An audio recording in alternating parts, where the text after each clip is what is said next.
गोपी शब्द का इस्तेमाल कब होता है? सखी शब्द का इस्तेमाल कब होता है? मंजरी शब्द का इस्तेमाल कब होता है? गोपी के दो अर्थ हैं।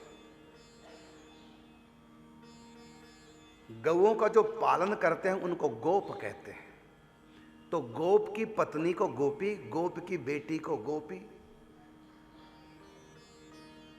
ये एक अर्थ है।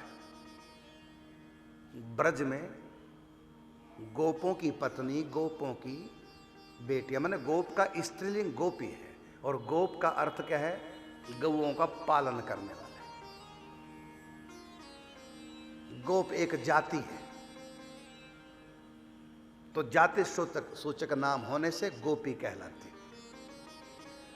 गोप की पत्नी, गोप की बेटी, इसलिए गोपी है।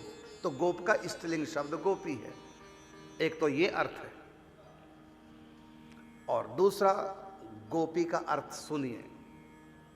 गो का अर्थ होता है इंद्रियां, और पी का अर्थ होता है पीना, इंद्रियों से पीना, कृष्ण रस को पीना, वो गोपी। गोपी नाम राधा रानी का भी है।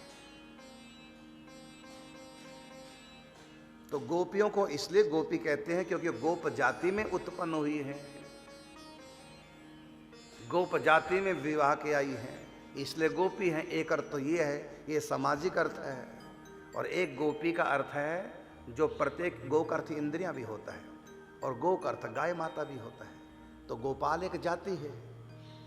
तो जो गोप शब्द है, गायों के पालन से जो बना है, उसका स्त्रीलिंग गोपी है। यह है सामाजिक अर्थ। और अब इसका दूसरा अर्थ गोपी का, संस्कृत में गो का अर्थ इंद्रियां भी होता है। तो प्रत्येक इंद्रिय से जो कृष्ण रस का पान करती हैं, पीती हैं, गोपी, इंद्रियों से पान करती हैं, वह है गोपी। तो सारी गोपियां गोपी हैं।